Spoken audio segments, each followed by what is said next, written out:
Good evening, Luzon, Visayas, and Mindanao, together with the Presidential Communications Office. We bring you the latest, widest, and most comprehensive news coverage from the People's Television, IBC, Philippine News Agency, Philippine Information Agency, Radyo Pilipinas, and the Presidential Broadcast Service. I'm Princess Abiba Saripalda. And I'm Joe Fernandez of Radyo Pilipinas as well. Welcome to Balitang Pambansa.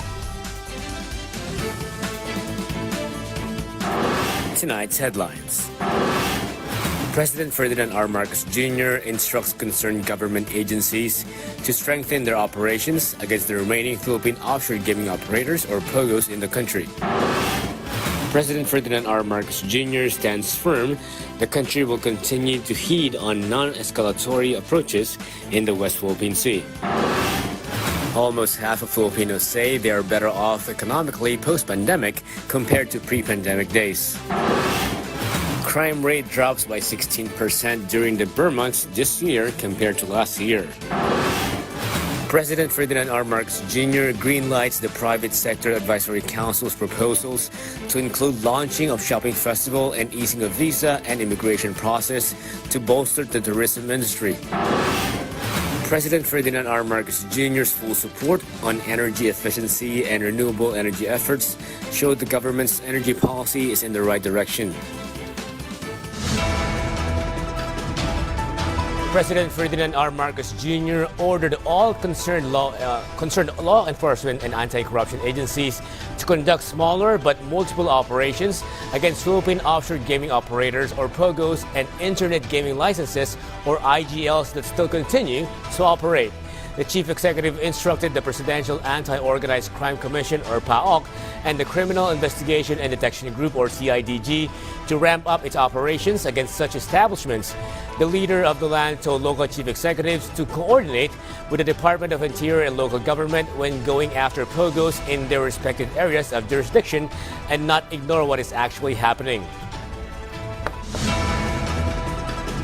On the other news, President Ferdinand R. Marcos Jr. insists the Philippines continue to adhere to non-escalatory approaches when it comes to the West Philippine Sea, or WPS, issue. To further stress his point, the chief executive says the country will not be deploying warships despite the continuous harassment of Philippine vessels by the Chinese side. Furthermore, the top government officials stress the country will continue the conduct of resupply missions and protect territorial rights, but will still opt to pursue peaceful resolutions to the regional issue. President Ferdinand R. Marcos Jr. emphasized the need for a peaceful conduct of Bangsamoro Autonomous Region in Muslim Mindanao, or BARM, polls next year. The chief executive made the remarks during the second Joint National Peace and Order Council, Regional Peace and Order Councils meeting held at Camp Crame in Quezon City. According to the president, the electoral process is key to peace in Mindanao. The Commander-in-Chief joined police officers and local chief executives for a session of the National Peace and Order Council in which the latest crime statistics, status of ongoing investigation, among others, were high on the agenda. And yes, no loyalty check needed given the tacit understanding between the Commander-in-Chief of the COP's loyalty to the Constitution and its duly elected authorities. PTV's Ryan Lisiges has more. There's no need for loyalty check. We keep on telling that dahil alam niyo po, on the part of the PNP as well as the AFP, we remain loyal to the Constitution, and we know our mandate, we know our limitation, at hindi tayo mawawala sa focus because of some political noise. Hindi po ito loyalty check. The Philippine National Police, or PNP, firmly denied a loyalty check took place during President Ferdinand Marcos Jr.'s meeting this morning with PNP officials and local chief executives in Camp Crame. According to PNP spokesperson, Police Brigadier General Jean Fajardo, the PNP remains loyal to the Constitution and the duly constituted authorities. She added, the National Peace and Order Council meeting involving security forces and some local chief executives is regularly convened. During the meeting, the PNP presented crime statistics and the status of investigations, including high-profile cases. The PNP also outlined possible areas of concern for the upcoming elections. However, Fajardo clarified the Commission on Elections or COMELEC will officially announce which areas are to be designated as areas of concern. Also discussed during the meeting include the status quo in the West Philippine Sea, preparations for the upcoming elections, and the campaign against illegal drugs. The President is satisfied doon sa mga nakinig po niyang preparation and accomplishment. So this is not really a loyalty check on the part of the President. The President also directed focus on insurgency and local terrorist groups to ensure they do not dispute the upcoming elections. The President emphasized a strict campaign against Philippine offshore gaming operators. Pinagdiinan ng ating Presidente is really no more POGO and IGL. Wala na talagang papayagan dyan at bantayan yung mga BPOs na posibleng magamit na cover. The PNP assured it is prepared to provide and ensure security throughout the holiday season and the upcoming midterm elections. Strict orders have been issued to monitor areas with intense political rivalries to prevent violence. From PTV Manila, Ryan Lisiges, Balitang Pambansa. Nearly half or 49% of Filipinos say they are in better economic position post-pandemic compared to their pre-pandemic position. According to the Cost of Living Monitor report by market research firm Ipsos, 17% of Filipinos said they are much better off, while 32% said they are a little better off. Meanwhile, 25% say they were neither better nor worse off. 17% said they are a little worse off, and 7% said they are much worse off. On the other news, the Philippine National Police or PNP reported a decline in the crime rate during the early Burr months. According to PNP spokesperson Police Brigadier General Jean Fajardo, the crime rate from September 1 to December 2 dropped by 16.2% compared to the same period last year. Despite the decline, the PNP's anti-cybercrime group noted a rise in cyber-related offenses, particularly scams involving travel and accommodation, online buying and selling, and authorized or unauthorized access to digital accounts. Expanded visa access to tourists from rich or developed countries, a new sales 12% tax rebate for foreign tourists, and a shopping festival to woo tourists with money to spend are great ideas already in place to bolster the economy. PTV's Kenneth Paciente tells us more. President Ferdinand R. Marcos Jr. approved some of the recommendations of the Private Sector Advisory Council or PSAC to further strengthen tourism in the country. During the meeting of the President and PSAC, he agreed to several suggestions from the Council, including the launch of the Shopping Festival Philippines, which is timely for the holiday season. This initiative aims to incentivize tourists to buy more Filipino products, thereby boosting the Philippines' tourism revenue. This follows the enactment of the VAT refund bill for non-resident tourists. Under the newly signed law, tourists can claim a refund for the value-added tax on personal products they purchased worth up to 3,000 pesos at accredited retail outlets within 60 days. The new law is expected to increase tourist spending by an estimated 30%, bringing benefits to large companies and even micro, small, and medium enterprises. The President also sees no issues with PSAC's recommendation to ease visa access for Americans, Japanese, Australians, Canadians, Singaporeans, UK, and Shenzhen visa holders. However, he stressed the need to carefully study this recommendation, especially in terms of security. The Chief Executive also directed a review of PSAC's suggestion to improve the immigration experience for foreign tourists through a digital identification system. This will help facilitate efficient transactions and streamline travel processing. From PTV Manila, Kenneth Paciente, Balitang Pambansa. Conservation never felt so good than when it's incentivized, just like what the Department of Energy cooked up to encourage efficiency in energy utilization and capped with rewarding those who did well in an awards event in the President spearheaded. PTV's Vel Custodio dwells on the Energy Efficiency Excellence Award that handed out accolades to winners. In celebration of the National Energy Consciousness Month, President Ferdinand R. Marcos Jr. expressed full support for the energy efficiency initiatives headed by the Department of Energy. Rest assured that the government will continue to explore alternative energy sources and implement policies that encourage energy-efficient practices across society. With everyone's help, we can build a more sustainable and resilient future for us and for the generations that will follow. Congratulations to our awardees and happy National Energy Consciousness Month.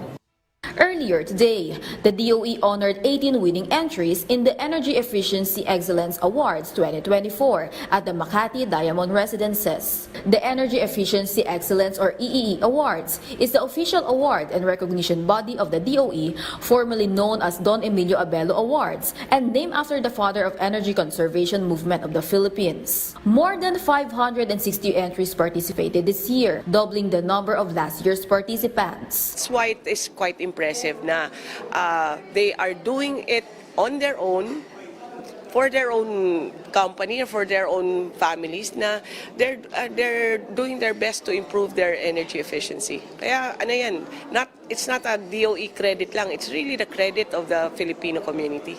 The Philippine Stock Exchange Incorporated, SM Center Pulilan, Marquee Mall, Abrisa Corporate Center, and BPI Cebu Corporation Center are several establishments that were awarded in the Energy Management and Industries and Building category. Some government service agencies, including the DBM Central Office, Presidential Management Staff, and Deputy School Division's Office of Nueva Vizcaya also received corresponding awards. While special awards were given to Globe Telecom Incorporated and San Miguel Yamamura Packaging Corporation SMY Glass Plant. This project is in accordance with the Energy Efficiency and Conservation Act, which aims to recognize the accomplishments and strategies of individuals, groups, industries, government sectors, and building and implementing energy efficiency and conservation in their respective facilities. Together, these efforts are vital to achieving the goals of the Philippine Energy Plan, particularly the shared vision of achieving 10% reduction in oil and electricity consumption by 2040 to 2050. Meanwhile, the government is continuously working on the capacity of the country and the Filipinos to include nuclear in the energy mix by 2032. But for them to decide, they have to know first kung ano ba yung risk, ano yung advantages, disadvantages. It's a decision of the Filipino people. So nuclear will come if the people want it. But if it comes and if they want it, we can have it by 2032, 1,200 megawatts. From PTV, Vel Custodio, Balitang Pambansa. In every massive evacuation effort, the number one hindrance is compliance. That's why Office of Civil Defense 7 Regional Director Joel Erstain reiterated government's appeal to residents to cooperate with the Marcos administration's efforts to bring them to safety. Magandang balita din na tumutugon na po ang ating mga kababayan at dumarami na po ang mga nasa evacuation centers or at least umalis sa kanilang mga kabahayan na nasasakupan po ng 6-kilometer radius. Yung iba po nasa evacuation center, yung iba pumunta po doon sa mga kabahayan ng kanilang mga kamag-anak. Dapat talaga natin sila, mailikas, mailayo. Dahil hindi po biro ang nangyayari po ngayon sa bulkan at pwede pa po niyang gawin. The Philippine Air Force is assisting in the conduct of rapid damage assessment and needs analysis on the effects of the Kanlaon volcano eruption. 2 PAF Black Hawk helicopters were used where aerial survey was conducted in a large part of Negros Occidental. Helicopters carried experts from PHIVOX, PDRMO of Negros Oriental and Negros Occidental, as well as the Office of Civil Defense. Black Hawk helicopters and other aerial assets are also expected to be used in bringing relief items to the affected communities. Despite their current state, the Department of Social Welfare and Development, or DSWD, assured the evacuees following the eruption of Kanlaon volcano will have a Merry Christmas. The DSWD will continue to provide assistance to those displaced by the volcanic event by addressing their food and non-food needs. Currently, there are over 4,600 families who are staying in evacuation centers. Patuloy pa rin naman nating susuportahan yung ating mga kababayan as part of the augmentation ang support sa ating mga local government units. Siyempre, lalo na ngayong panahon ng Kapaskuhan, ayaw naman natin na medyo malungkot na ngayong kanilang na-experience because of the eruption, na-display sila. So, this time of the year naman, bigyan natin sila ng saya kahit pa paano madami lang yung spirit of Christmas.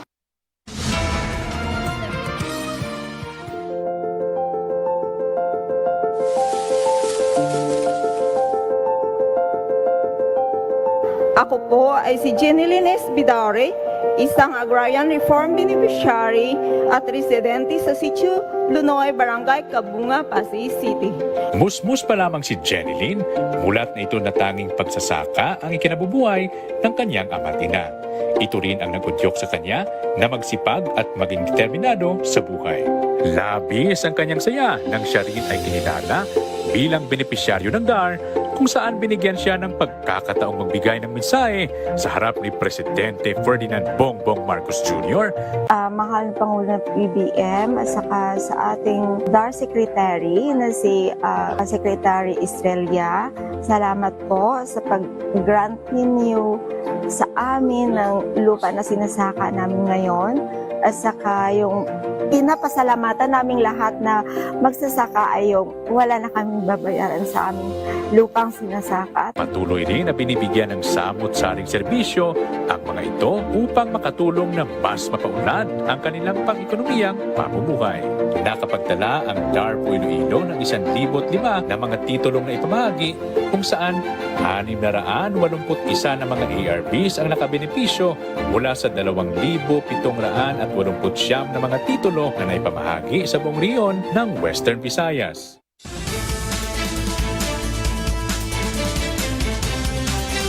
President Ferdinand R. Marcos Jr. will sign the national budget for 2025 before Christmas Day.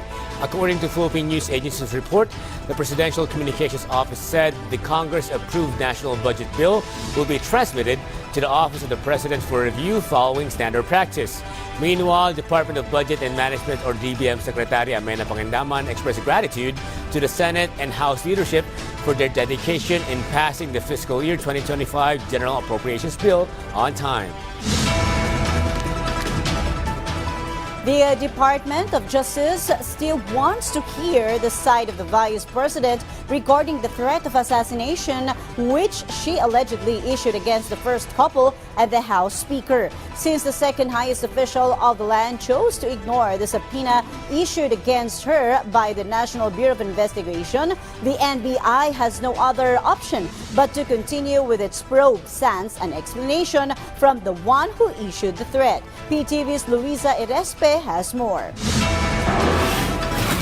After Vice President Sara Duterte was a no-show on her second chance to answer the subpoena of the National Bureau of Investigation with regards to her alleged threats against President Ferdinand R. Marcos Jr., First Lady Liza Marcos, and House Speaker Martin Romualdez, the Department of Justice said it is still waiting to accept if Vice President Sara Duterte decides to submit her sworn statement answering the allegations. But if she insists on not to cooperate with the due process, according to Yusek Jesse Andres, this will not hinder the ongoing investigation. So whether magsalita po siya or hindi, kailangan pong gawin ng Department of Justice ang tungkulin niya na protektahan ang taong bayan. On VP Sara's part, the DOJ believes not cooperating with the investigation is a regrettable decision, considering the NBI has strong evidence on hand, specifically the video of her live Zoom press conference and the possible sworn statements of those who attended the interview. Moreover, her statements saying she has no remorse for any of her words may mean her actions of contacting an agent to kill the president in case she dies are indisputable. Parang pinatutuhanan niya yung mga dating nabigkas niya na pagbabanta kung hindi ho niya pinagsisisihan yung nasabi niyang mga pananalita na yun. At sana po kung nagpunta siya sa NBI, binigyan niya ng tamang konteksto. The department also believes her words saying that she doesn't believe that it will be a fair investigation on her case is a question on the integrity of the judicial system in the country, and they defended that the due process should not be questioned as this is part of the Constitution. Instead, the Vice President should be the one to rethink her decision because even the alleged threats against her may not be investigated by the NBI. Nakakalungkot na ayaw niyang gamitin yung pagkakataon na yun para bigyan ng tamang konteksto kung ano man po yung katotohanan, maaari niyo hong ilahad sa NBI para magkaroon kami ng basihan ng evaluation kung itutuloy yung kaso o hindi. Luisa Erispe from PTV, Balitang Pambansa. In the landlocked city of Pine in the south, they gathered some 4,000 farmers so eager to receive the piece of paper saying they own the land they've worked on all their lives or owe no more mortgage payments going forward. PTV's Daniel Manalastas on today's distribution of CLOAS and get out of debt cards to some 4,000 farmers from Hinoog City, the two Misamis provinces, Cagayan de Oro, Camiguin Island Province, Iligan City, and Bukidnon.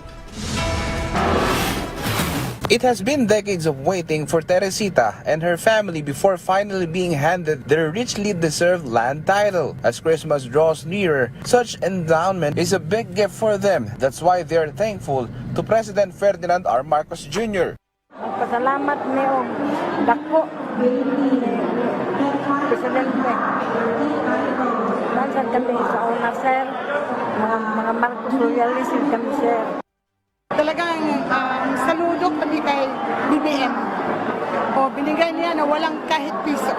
Teresita is just one of more than 4,000 farmers from different areas in northern Mindanao who received their certificates of land ownership awards in Bukidnon. Senate Majority Leader Francis Tolentino led the awarding of land titles and certificates of loan condonation. Hindi po dapat mawalan ng pag-asa. At yan po ang binibigay sa inyo ng administrasyon ni Pangulong Marcos sa pagbibigay po ng titulo ngayon at ng Certificate of Condonation. As farmers receive the CLOAS, Department of Agrarian Reform meanwhile has this plea.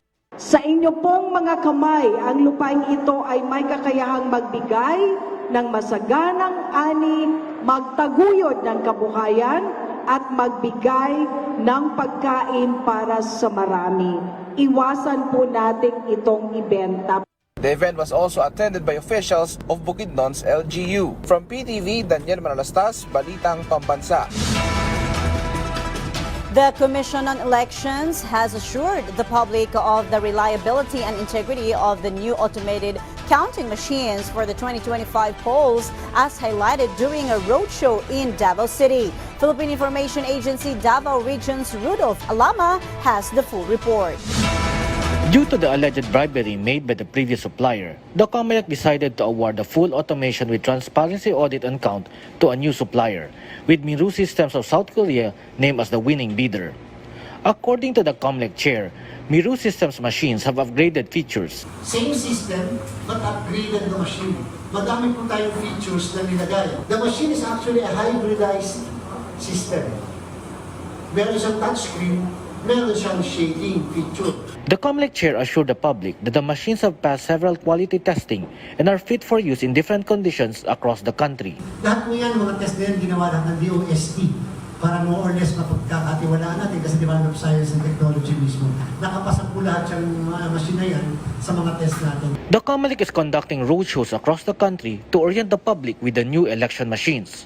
From PIA Davao Region, Rudolph Alama for Balitang Pambansa. Local government units play an important role in starting healthy conversations on mental health and eliminating the stigma of seeking professional help.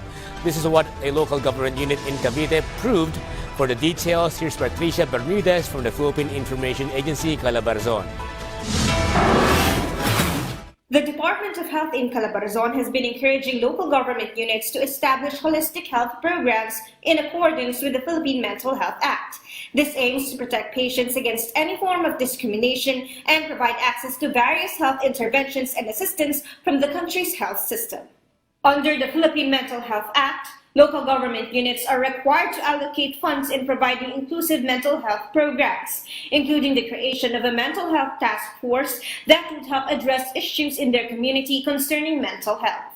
In Cavite, Carmona City will soon expand its mental health program with the launch of an LED mobile to bring parents the right information on mental health and encourage treatment-seeking behavior from their constituents. Tumataas ang demand sa nasabing mga programa, kaya patuloy ang aming awareness campaign sa iba't ibang platform na aming kayang puntahan or kaya naming ma-encourage na kami ay bigyan ng panahon, upuan, makinig, at at the same time, tulungan kami para ma-address ang mga gaps na aming nakikita. With consultation and prescription drugs getting more expensive by the day, the city hired psychiatrists to augment its city health office in addressing their constituents' mental health. Sa mga kasama natin sa buong Pilipinas, considered ang mental health na isang regular na sakit. Hindi dapat itago, hindi dapat ikahiya, walang stigmang nakalagay dito. If there used to be a stigma surrounding mental health issues, the DOH and the Carmona City LGU have proven that there are solutions to the challenges being faced. One only needs to be open to the assistance and interventions offered by the community. From the Philippine Information Agency, Calabarzon, Patricia Bermudez, Balitang Pambansa. The Department of Justice, representing 8 treaty lead agencies, delivered a solidarity statement during the launch of the 4th Philippine Human Rights Plan, or PHRP4. Undersecretary Raul Vasquez, on behalf of Secretary Jesus Crispin Rimulya, emphasized strengthening accountability for grave human rights violations and improving prison conditions as key goals under PHRP4. The DOJ received the plaque of appreciation from PHRC Chairperson Executive Secretary Lucas Bersamin for its role in PHRP4's development, which fulfills one of the country's pledges to the United Nations. Efforts continue to achieve another pledge, establishing an independent National Forensic Institute to further enhance human rights initiatives. The Department of Transportation Railway Sector, together with the Light Rail Transit Authority and Metro Rail Transit 3, led a relief effort to assist families in Agoncillo, Batangas, severely affected by recent typhoons and landslides. In line with the President's call for solidarity, the railway sector partnered with the Trinitarian Fire and Rescue Brotherhood to distribute relief goods and warm meals efficiently to the hardest hit areas. MRT3 provided clothes, shoes, and toys for children. LRTA distributed food packs, and the DOTR railway sector delivered blankets and additional clothing, helping 186 families across barangays Subic, Ibaba, Panhulan, and Pansipit. The agencies continue to work with local authorities to address the ongoing needs of families in evacuation centers, ensuring sustained support and long-term recovery. And that concludes our rundown of the latest, widest, and most comprehensive news and information from all across the nation. And from Radyo Pilipinas, I'm Joe Fernandez. This is your trusted news source, always ready to inform and serve the Filipino people. Catch Balitang Pambansa again tomorrow at 7 a.m., 12 noon, 6 p.m., and 9:30 p.m. for more updates and developments. From Radyo Pilipinas, I'm Princess Habiba Saripaudak, and this is Balitang Pambansa.